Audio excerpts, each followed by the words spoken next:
these very lines. Nick, more or less confident in the Cowboys? All right, so I reviewed the tape. Oh, good. Before this segment of our Friday shows each week. And I picked against the Cowboys in every game of this year but one. Didn't know that. Thought about it. And I didn't realize it because I'm not like a known Cowboys hater or whatever. And so I was like, all right, let's do some introspection here.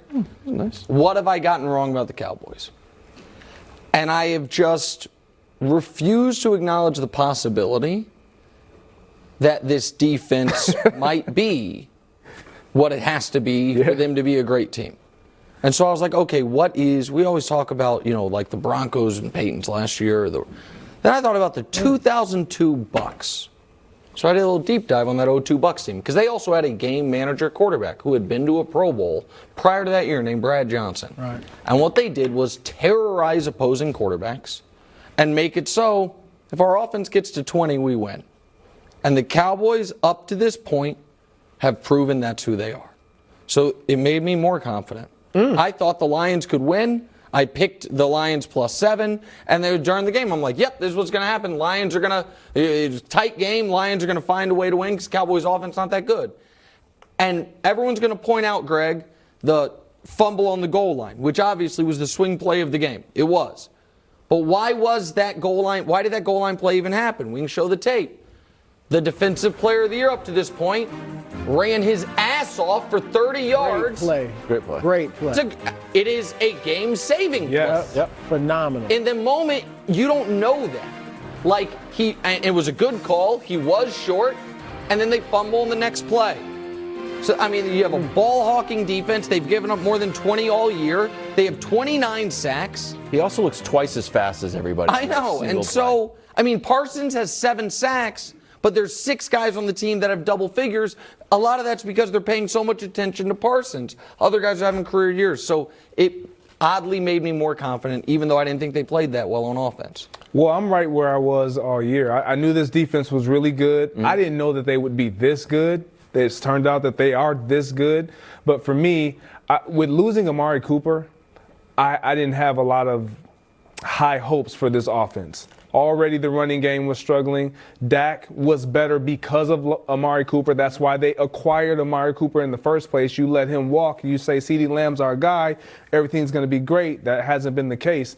But this defense, they proved that this is why we're going to win. It's not because of the offense, and so I'm not shocked. If the offense gets it going, this team clearly will be the favorite in the NFC. If Dak Prescott gets it going any bit offensively, passing the ball, this team is the favorite in the NFC. Yeah, look, I'm more confident, and I liked what I saw yesterday, but also now Green Bay is just not that good. Now Tampa Bay is just not that good. San Francisco, the Rams, San Francisco it's really lost to a juggernaut, by the way. Lost Patrick Mahomes. Got blown away, all right? But we're talking about right now, because I'm still not a big believer in the Giants. We're talking about Dallas and Philly. And to your point, if Dak can get going, and I'm fine with what I saw yesterday from Dak. I know he wasn't great, but he was rushed. I get it. We saw Russell Wilson last year when he came back from the same injury. And it took him 3 weeks. He's still getting it together, right? It took him actually. In fact, he never came. Not bad. Career ending. We just didn't know. And what I liked about them, in addition to the defense, because you were questioning, could they wreck this game? They sacked Jared Goff 5 times. He'd only been sacked 7 times all year. That's what I was saying. I just want to make clear, I was not questioning, is this an excellent defense? I was questioning, is this a great on a historic level? Micah Parsons is not just defensive player of this year, but one of the best, because I felt like that's what they were going to have because I do think they have very limited offense.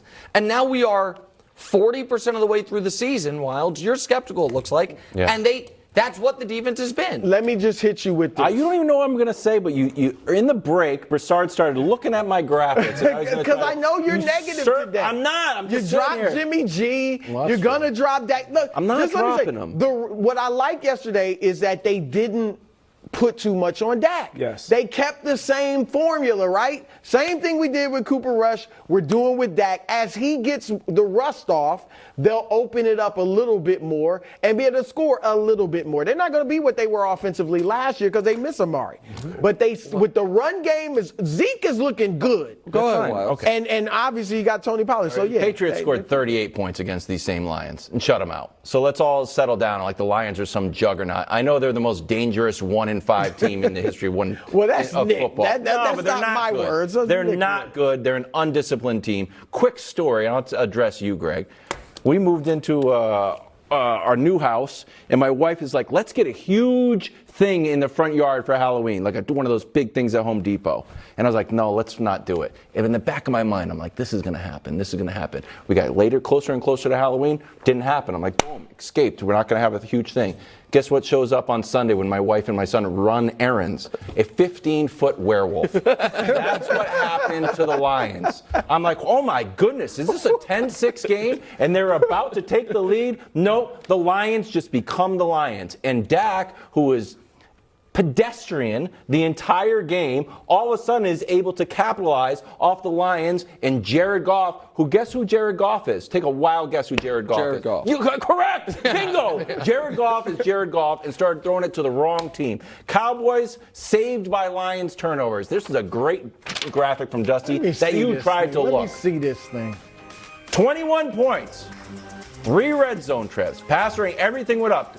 5 of their 6 final drives ended in turnovers. So, yeah, I know he's rusty, but you know what? But the here's Lions the are thing. terrible, and I can't take anything. I can't put any credence into barely beating the Lions. So, but here, Barely? Yes. 24-6. That's when Jared Goff gave the game away.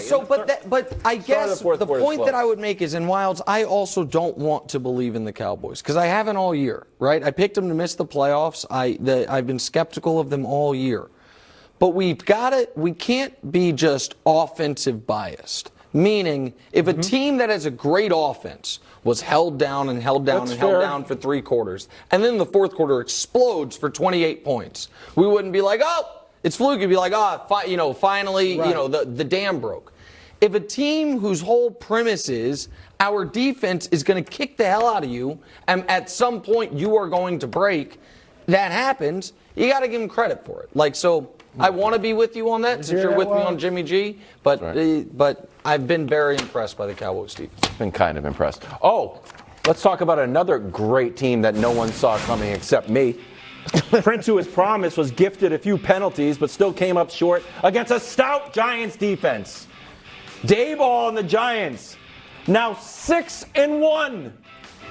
Nick, are you ready to admit that the Giants are the real deal? You live in New York, remember? You don't live in Kansas City or Carolina. Come on, Nick. Carolina. Yeah. Or Jacksonville. I'm sorry. I Jacksonville's got what you confused by the meant. teal Yeah, jersey. that's fine. Don't worry about it. All right. I'm going to make 2 statements that are going to seem in conflict, but I promise they are not. Okay. The New York Football Giants are going to win 12, maybe 13 games this year. Let's go. The New York Giants are not good. Both of those I hear things are true. And the train that is never late, if you wait long enough, is the old, I wish I had glasses to put on, maybe goggles and a smock, the old regression train. And it is coming down the tracks for a Giants team that in week 1 was down at the 2-minute warning. In week 2, they were tied with 4 minutes to go. Against Green Bay, they were tied with 7 minutes left. Against Baltimore, they were down at the 2-minute warning. And against Jacksonville, they were down with 6 minutes left. And they won all of those games. Sounds like a team that knows how to win. So do I think on this schedule they can beat Houston and Detroit and Washington twice and Indy with Ellinger starting and Philly at the end of the year when Philly has everything locked up? I mean, it's amazing. Do I think they can get to 12 wins? I do. Do I think they then will be on the road against either Tom Brady or whoever the 4 seed is? It'd probably be Tom Brady or the winner of the NFC West. I do think that's going to happen. And am I already squirreling money away to bet against the Giants in that road playoff game? Oh, you bet your ass I am. They're not the real deal, but they are definitely going to the playoffs, Greg. That's what I think. The Giants are the real deal. Thank you, Greg. They're not The Giants are the real deal. You just don't want to admit it, and because they don't look the part. But you just said moments ago on our last topic. Thank you. Like, if this were defensively, or this was an offense that didn't score, and then they had a barrage of points in the late moments of the game, we would be giving them credit. The Giants, if they would have lost all of these games that you just listed, that they found a way to win. Exactly. You got to give them credit. They are winning games, and good teams find ways to win. It just happens to be the Giants, and we're not accustomed to seeing this, and we haven't been in a while. They're doing it. What do you mean by real deal? They are the real deal. I told you guys 2 weeks ago, one of my predictions was that they would beat the Baltimore Ravens and that they would be the real deal after that. They did that. Wild's picking But that they'll make the playoffs. And that they they're will gonna make the playoffs. But they are coached really well. They understand who they are, and they play to that brand of football. It's hard to beat a team when you can't force them to play outside of who they are. Can I show you something? Because I know it's like everyone doesn't want to believe in Daniel Jones, even though he is like sneaky Josh Allen-esque. He can run. Okay. Hey, he is a good runner. He can move. Saquon, everyone's like, well, Saquon's back. Saquon's more than back. Saquon's better than he's ever been. The whole here's Saquon. He's averaging 130 yards from scrimmage. And look at this run. Brew, you got to believe in the Giants. You don't see, I don't know who runs like Saquon. this. He just looks amazing. He's so fast. He's terrorizing teams. I just love him. It's also a great story. You also live in the metropolitan area. Get on the Giants train. Let's go. Look, the regression train. I'm with Nick. They're going to win a lot of games. They looks like make the playoffs. But